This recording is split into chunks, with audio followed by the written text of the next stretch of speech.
one of your opponents. Nah.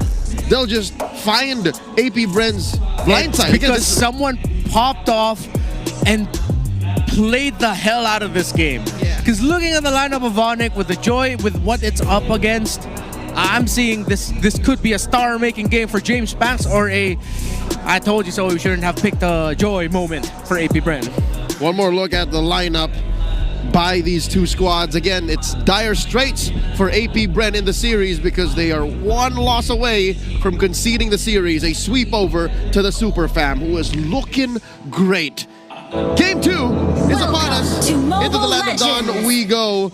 I've yet to see why the Kagura was rushed here by Apbren. I want this to make sense, and soon. Yeah, now it slightly does with the presence of Aluyi, since you have a bit more ways to gain vision and info in terms of what their diversion plays might be later on. But other than that, I feel like we were more used to seeing big AoE mid laners to respond up against these kinds of diversion plays, or even the final slashes that can come in from Kirk. Yeah. So that might be the problem. Maybe a bit too reliant on the AOGs? A little bit.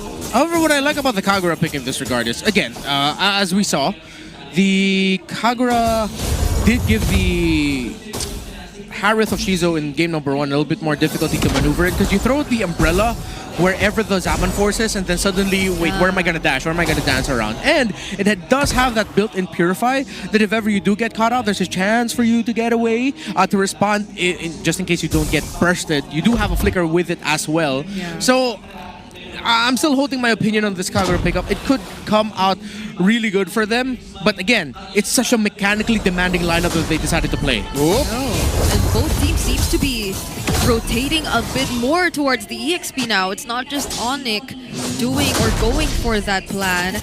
X-Nova seems to be providing a bit more assistance to Lord JM as well. They absolutely cannot let the same thing happen all over again. And now it might actually be an opening. Apbren gets first blood, might actually get another one. That's a Phantom Execution coming in from King Kong, but the mid duo are already down. Kirk trying to survive, but it instead becomes a double kill for James Banks. I'll tell you now, that seemed like Apbren baited Onic into the engage more than Onic making a mistake. Onic, the coast was clear for all they know, but Apbren were able to do that. It's up to Onic Philippines to try and find the answer, because now with Aqua hitting level 4, Brusco Super Friends, they weren't level 4 just yet at that moment. Oh wait, JM, Phantom Execution needs just one hit and he won't get away from that. Gets to use the curtain call though, but King Kong just needed to step out. Yeah, I feel like we saw that exact same Onic PH that we're seeing, and we see with the Harith versus Bruno, Shizo's having difficulty. Shizo forced the flicker back. X-Nova to the rescue. There's a diversion play too, but Lord JM senses it. Will be instead trying to keep himself safe because have to find a win rotation. Oh! That's a surprise coming in from Kirk, and it's Kellera who will be taking down Shizu. The EXP and the gold lane do something just to take down the Silent Kid, but they might have to let go of this turtle in exchange. The silence in the EXP lane should have been a clue, but it wasn't as ringing, as glaring, as loud as that rotation in the turtle. I think Apbren could have sworn that Onic was going to be there, but wait. Oh, there's another final slash. The vengeance is in for Lord JM, but that's not going to be able to save him. Here comes a diversion. They'll just want to get a bit of the turret. HP down, but was close.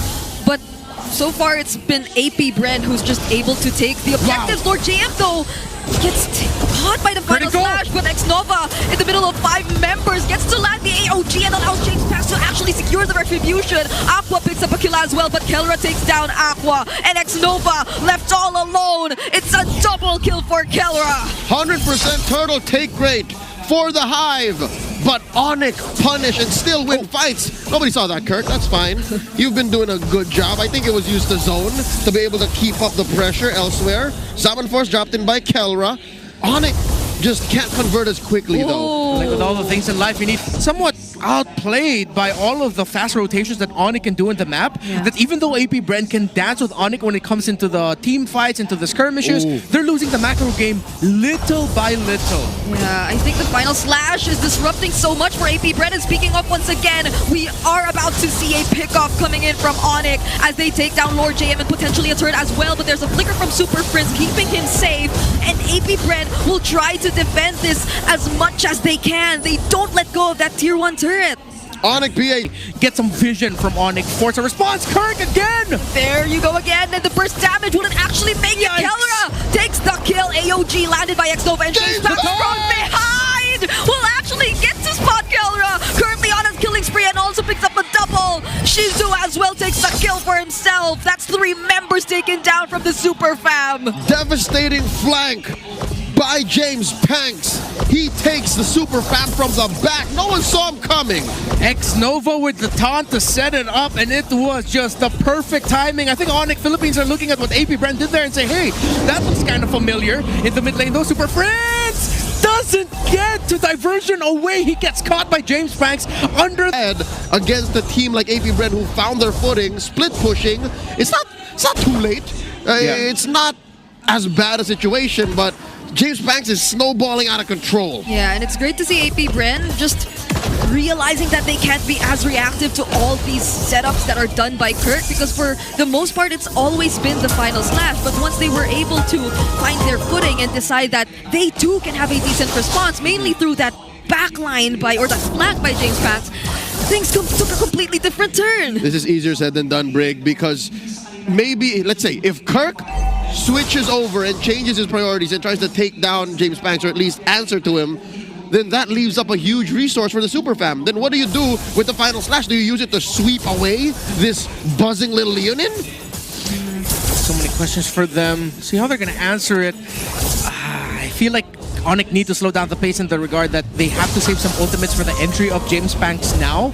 And so Onic are trying to see if they can dish it out through macro. It's going to get balanced out up top. Lord JM sees the needle's eye and threaded that through to get into this dominant position. Means the Super Fam have to all the more be careful. Oh, but they do set up a great push down bottom. Almost even took down that inhibitor. I think that is them already being a bit more conservative though. Playing more around the macro than trying to take Apbren head on in terms of the team fights, because we've been putting so much emphasis to the team fight capabilities of Apbren, but that's not even with Shizu making his presence felt as much yet. So that means the best is yet to come for Apbren. The Bruno hasn't really popped off, but at this point Shizu has items, so Onic also need to check the Bruno. You check the Bruno, you check the Joy. Oh, conceal by Nova. And don't let Xnova taunt you.